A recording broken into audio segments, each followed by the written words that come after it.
This statement reveals a strong anxiety to see the district of Mathura, resulting from a strong attachment to Krishna.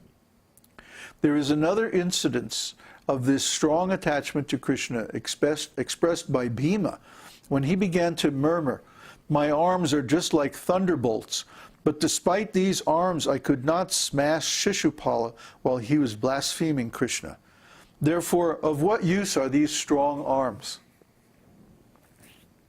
In this instance, Bhima became angry, and being influenced by such anger, his hopelessness became a cause for strong attachment to Krishna. This instance can be described as strong attachment for Krishna in anger. When Arjuna witnessed the universal form of Krishna, whose dazzling teeth were practically devouring the very existence of the universe, Arjuna's mouth became dried up. At that time, Arjuna forgot himself and could not understand that he was Arjuna, Krishna's friend, although he was always dependent upon Krishna's mercy. This incident is an example of inferior dependence. Sometimes ghastly activities also support strong ecstatic love for Krishna. This state of mind is called ecstatic fearfulness under illusion. In the 10th canto, 23rd chapter, verse 40 of Śrīmad-Bhāgavatam, there is the following statement by the Brahmanas who were performing sacrifices. "We have all been born into three advantageous conditions.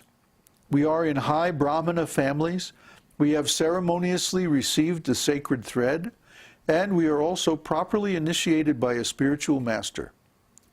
But alas, in spite of all these advantages, we are condemned. Even our observance of brahmacharya is condemned." Because they couldn't recognize Krishna when Krishna came before them. The Brahmanas thus began to condemn their own activities. They realized that in spite of being so elevated by birth, education, and culture, they were still under the spell of the illusory energy.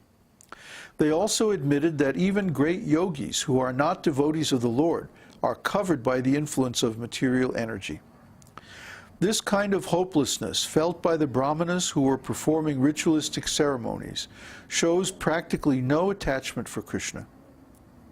There is another hopelessness, however, which shows attachment for Krishna. When the bull demon attacked the damsels of Vraja, they began to cry out, "Dear Krishna, please save us. We are now gone." This is hopelessness with attachment for Krishna. So you see, the Brahmanas, even though they had so many other qualifications, they didn't have the most important one, which is attachment for Krishna. Therefore, even though they realized their mistake, they couldn't rectify it. Even though Krishna was right just nearby. I mean, they could have actually gone in search of Krishna and probably found him. But no, they had to just sit there and lament. "Oh, all our Brahminical qualifications are useless." Bah humbug. Why didn't they go running after Krishna? See? They didn't have much attachment for Krishna. But the gopis, as soon as anything is a cause of fear, they immediately take shelter of Krishna. Even if Krishna isn't present, they'll embrace the tamal trees because they look like Krishna.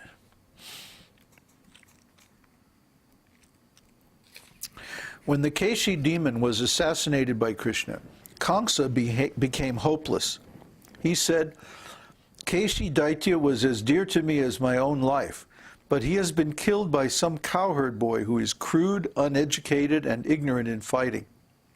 Even though I have defeated the King of Heaven without difficulty, still I do not know the value of life." Because this hopelessness has a slight touch of attraction for Krishna, it is considered to be a reflection of ecstatic love in hopelessness. This is called prema-bhas. It's prema. It's not exactly prema. It's not pure enough to be prema, but it's a reflection of prema. based on hopelessness.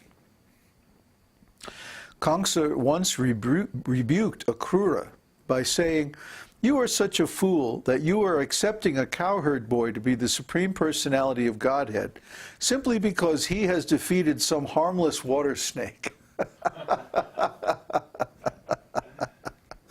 The boy may have lifted one pebble called Govardhana Hill, but what is more surprising than that is your statement that this boy is the personality of Godhead. This is an instance of maliciously opposing element caused by hopelessness in ecstatic love for Krishna. In other words, actually, he was hopeless. And he was just blustering. He became antagonistic to Krishna. He knew very well that Kaliya is a powerful snake. And he knew very well that Govardhana Hill was like a mountain. In those days it was very high. So if Krishna had lifted that, well, he must be very powerful. One devotee tried to console a kadamba tree when the tree was lamenting because Krishna had not touched even its shadow. The devotee said, "My dear kadamba tree, do not be worried. Just after defeating the Kaliya snake in the Yamuna River, Krishna will come and satisfy your desire." That's interesting.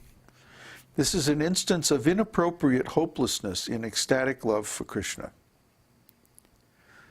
Why was it inappropriate?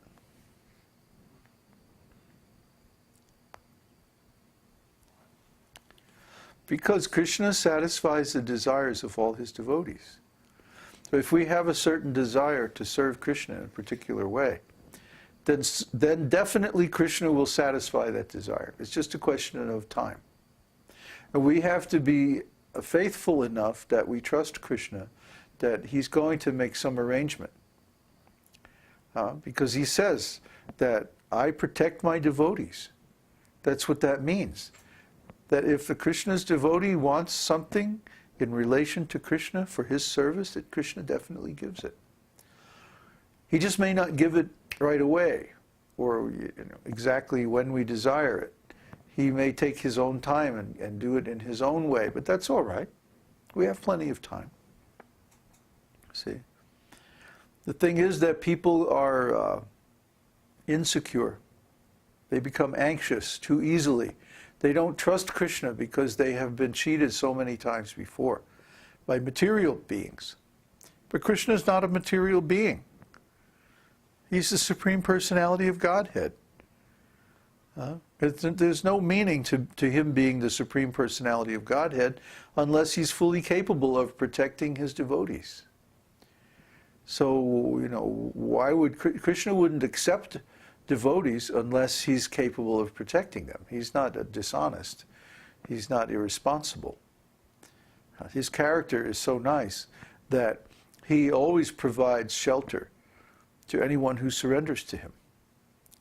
So, if we have a desire for devotional service, Krishna will certainly provide that service. We shouldn't lament.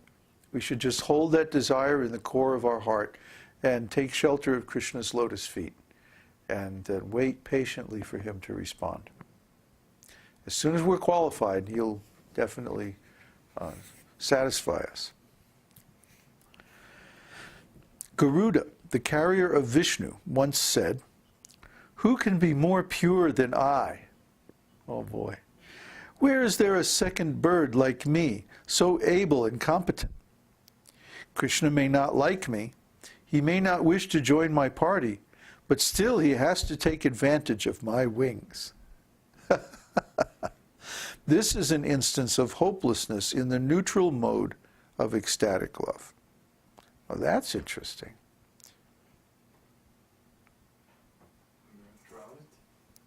Hopelessness in neutrality.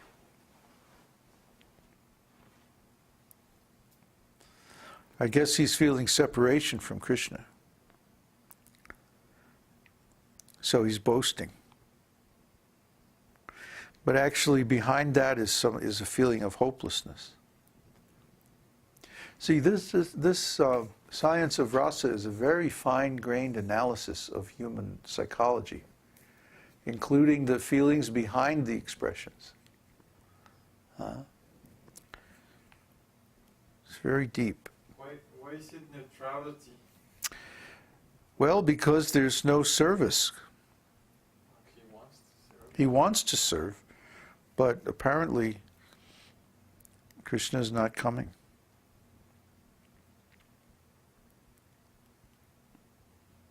Well, first of all, Krishna doesn't actually use Garuda.